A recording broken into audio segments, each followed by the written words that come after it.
So what's scarier than dating a crazy yandere? How about a sociopathic alien that resorts to killing people to get things done? That is what you get in Extraterrestrial Secrets by Hamida. So welcome back to another manga spotlight. As I said, this is Extraterrestrial Secrets. And despite the gore tag there, the first chapter just completely dumbfounded me. So let's just get into this. The girl I fell in love with is an alien? I, the class president, happened to fall in love with my classmate, the eccentric Haru. I confessed my feelings, but her true identity was an extraterrestrial who came to Earth to survey it. I still like you. I started going out with Haru, but I have a further secret to keep. And yeah, that secret is pretty freaking crazy. Our main character, I don't think he's ever given a name. He's just called Class Rep. So Class Rep develops feelings for this girl named Haru Tamachi. And everyone nicknames Haru the alien. And that's because she's weird. She's just kind of eccentric. She carries around a insect cage. She gazes at the sky in empty parking lots. She just seems to be kind of always lost in her own thoughts and just coming up with weird suggestions and stuff. So everyone just calls her an alien as a gag. And one day, our hero decides to confess to her. And the reason why he decides to confess is because there was a car accident that killed his parents. And rather than going to school, he kind of shut himself up at home for a week. And this was a week leading up to the culture festival, which is something that, as the class rep, he's supposed to be in charge of. And so one day, Haru shows up, and she's giving him printouts that he missed since he wasn't going to school. And she asks him, why aren't you coming to school? And he's like, didn't you hear? She's like, yeah, your parents died. So what if they died? He's like, you wouldn't understand. And she's like, are you saddened just because they died? There's no reason for you to be sad. That isn't what your parents would want. And for some reason, that just kind of, it triggered something in him. And he started seeing her in a new light. So he confesses to her. And she basically reveals, actually, I'm an alien. And of course, he's kind of like weirded out. But he's not as weirded out as I was expecting it to be. Because usually this would be the part where you would get like a sight gag where the main character is like completely freaking out and stuff. Instead, he just kind of takes it in stride. He's just kind of like confused. He's like, you're an alien? She's like, yeah, I came to investigate this planet. You're the second human that confessed to me. The first human ran away as soon as I revealed myself. But you didn't run. He's like, is it okay for you to reveal yourself to me? She's like, well, my work would be hindered if a lot of humans know my true identity. So just like with the previous human, I'm going to erase your memory. And she pulls out a gun. And this is a memory wipe gun. She's going to shoot him and he's going to forget all about her. Or at least he's going to forget all about her being an alien. And he's like, wait, despite the fact you're an alien, I still like you. And they start dating. It's as simple as that. So, yeah, unlike other like romantic mangas, the dating happens immediately. So they're already in a relationship. And we have like a moment where he's back at school. He's getting ready for the culture festival. And he's talking to one of his classmates named Teru. And Teru's dating this Gyaru named Karagaki. Karagaki kind of has a bad rep. She has a bad rep for reasons. And those reasons are that she sleeps around and plays the field. And she's just kind of using Teru. She already has like a bunch of other guys lined up that she's kind of seeing at the same time. And of course, class rep doesn't care because it's none of his business. And the reason I bring this up is because they invite her to join the culture festival. And of course, she kind of turns it down. And she's the only one amongst the class that is not going to show up. And this is going to play a part later on. So keep that in mind. But yeah, he's back at home with Haru. So it turns out that Haru was living in a park by herself. But since they're dating now, he's like, well, I feel bad just leaving her out to sleep at night outside. So why don't you just stay at my house? And yeah, that way, like, he can answer like questions that she might have about humans and stuff. We get to see more about how weird Haru is. Like, for example, the fact that she carries an insect cage around filled with frogs is because that's what she eats. She eats frogs. We have another moment where they're eating beef stew, and she calls it a cow corpse stew. So she's very just kind of like matter of fact. And he's explaining, like, humans sleep with their eyes closed. Humans remove their clothes when taking a bath. Humans also use the toilet one at a time. So basically, he's telling her these things that she has not done. So, humans sleep with their eyes closed because she sleeps with their eyes open. They remove their clothes when they take a bath because she bathes with their clothes on. The toilet one is because, when he's using the toilet, she, I guess, goes in there with him. So she's like, wow, I still have a lot to learn about humans. And she thanks him and stuff. And so it's the day of the culture festival, and he's getting ready to go to the venue when he sees Karagaki. And she's like underneath this shelter because it's raining. And he approaches her and he's like, I'm heading towards the party. And she's like, oh, the party is today. She's like the only one who like refuses to go. And he's going to invite her, but he's like, never mind, because he realizes that she doesn't care. And so he feels bad for her, so he's like, here, take this umbrella. I have another one at home. And she's like, oh, but aren't you heading towards the party? He's like, yeah, but I was planning on going back home first, and my house is just around the corner, so it's fine. And she's like, in that case, there's no need for me to take your umbrella. Why don't you take me to your place, for shelter? And he's like, okay, I guess. He's one of those people, he kind of likes to please other people. And we get a reason why later on. I'll just explain it here. The reason why is because he doesn't have any other talents. He's not good at anything. So he feels like, well, as long as if I can make the people around me happy, then maybe I'll fit in. People like to have me around. Otherwise, there's no other reason for people to have me around because there's nothing I'm good at. So that's why he likes to please other people. And so he's like, all right, I guess I can bring her back to my place. Obviously, though, she is trying to use this as her way to sleep with him. She's like, I'm fooling around with Teru. Actually, I prefer someone like you. I prefer a man who belongs to someone else. And that's because everybody knows that the class rep is dating Haru, the alien girl. Of course, they don't know she's an alien, but they all know he's dating the weird girl. And so Karagaki wants to sleep with him because she gets off on, I guess, NTRing other girls. And so he invites her into the place still. And as soon as she steps inside, Haru shows up. And Karagaki is surprised. And she's like, oh, wow, you're pretty innocent looking, but I guess you're not so innocent after all. Because she thinks, oh, he's living with his girlfriend, or his girlfriend's over. It's probably because they're fooling around, right? And Haru's confused. She's like, what is Karagaki doing here? And this is where the twist comes that I was not expecting. Class rep, our hero, is about to explain that he's just inviting her over to keep her out of the rain because he has no plans on sleeping with her. Even though he knows that's what she wants, he's not going to do that because he's not going to hurt his friend and he's not going to betray his girlfriend. But Karagaki decides, I'm gonna pull a fast one. And she's like, well, it's to do this sort of thing. And she leans over and she steals a kiss from the class rep. And the class rep is like, what the hell are you doing? He jumps away from her. And that's when Haru pulls out a gun and says, getting saliva on someone else's property, don't you dare do that. And she shoots Karagaki with her space gun and blows her up into gory bits. As you can see from this page right here, Karagaki just splattered everywhere. And of course, the class rep is like, what the just happened?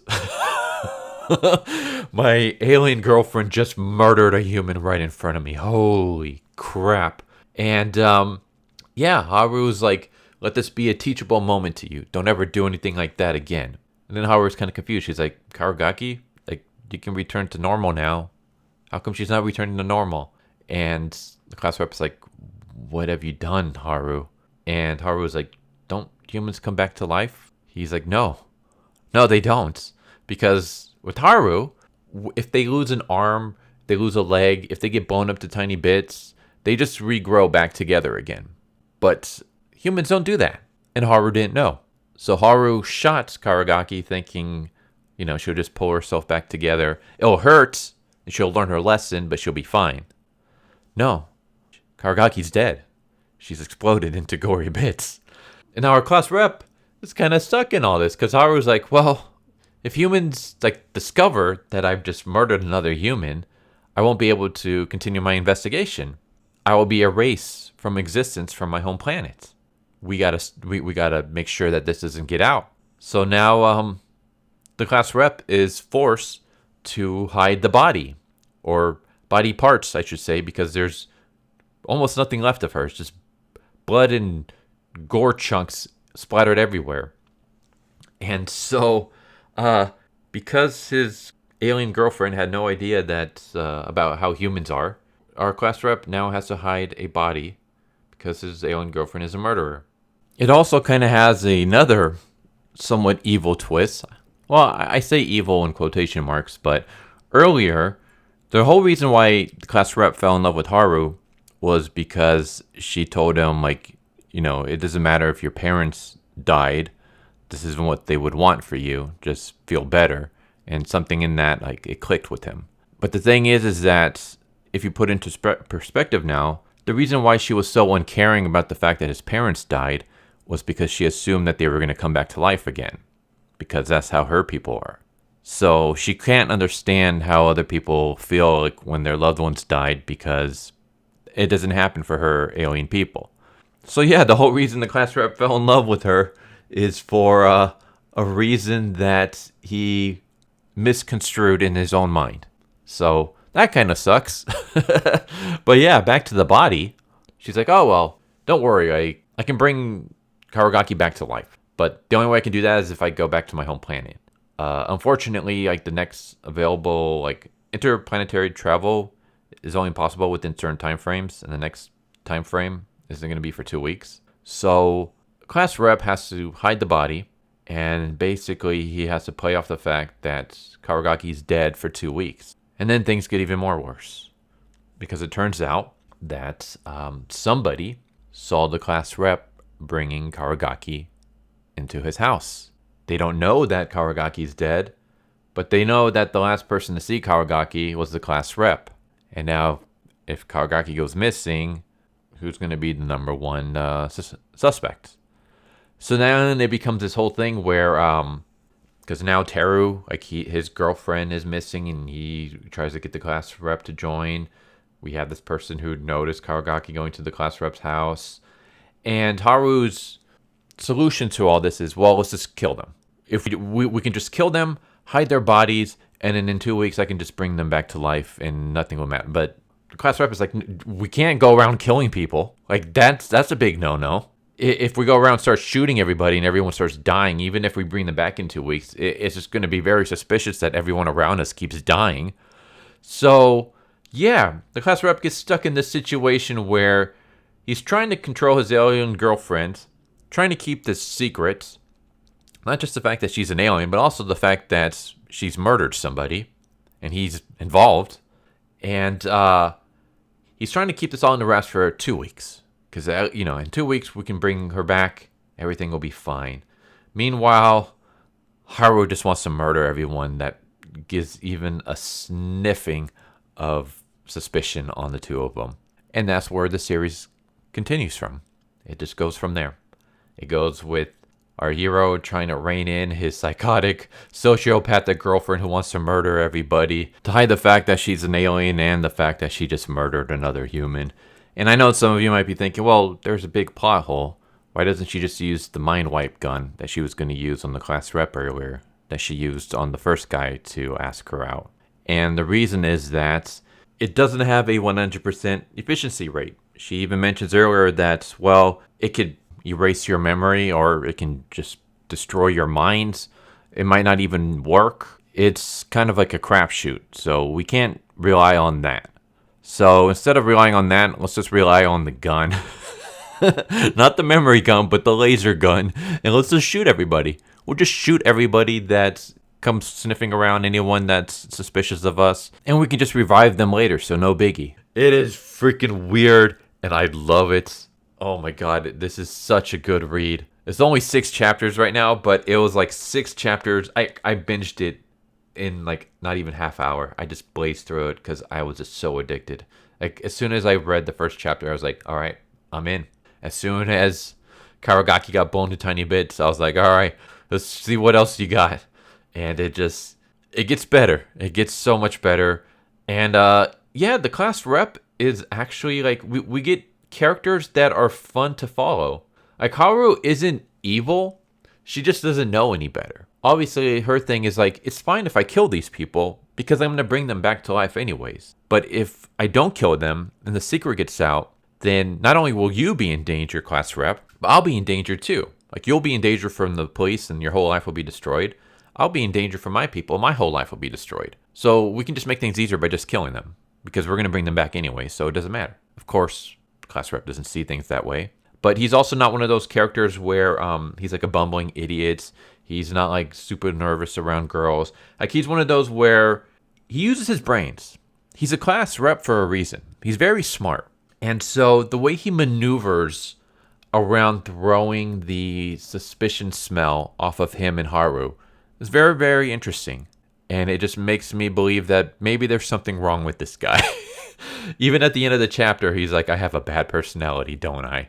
Because even though my alien girlfriend killed someone, I still want to help her. And the fact that he's willing to play with other people's feelings somewhat to throw suspicion off him. I'm not going to spoil it too much, but let's just say that he's a very interesting main character. He's not someone that I was expecting to see in this. I was expecting like some kind of bumbling buffoon, super naive, constantly embarrassing himself in front of women. You know, your typical anime, manga protagonist. No, the class rep is not like that at all. So that was a very nice change. So yeah, you got cool, interesting characters to follow. Weird twists. You can never really guess where things are going. Interesting story. And the artwork is fantastic, as you can see from this video. The artwork is just freaking beautiful. And yeah, there's really not much that I can complain about when it comes to this. Even the fan translations are really, really good, which is, you know, always a good thing, because fan translations, you can always be like, you know, hit or miss. This one's pretty good. So yeah, I don't want to spoil anything more, but that's Extraterrestrial Secrets. I highly recommend checking it out. It's freaking awesome. I love it. It's been really good so far. Keeping me on my toes, interesting characters. Kind of gives me like a Chainsaw Man vibe, in the sense that it seems like it'll go in one direction and then it just pulls the rug out from under you and you're not expecting it. But yeah, check it out. I'll leave a link to where you can read in the description down below. Hope you enjoyed. Hope to see you next time. Take care. Later. So what'd you guys think of that video? Hope you guys enjoyed. If you guys haven't already, please subscribe, hit that bell for a notification, leave a like if you enjoyed the video. And if you didn't enjoy the video, thank you for watching it this far, and I hope the next video is more to your liking. Feel free to check out the playlist that you guys see, and I hope to see you guys next time. Later.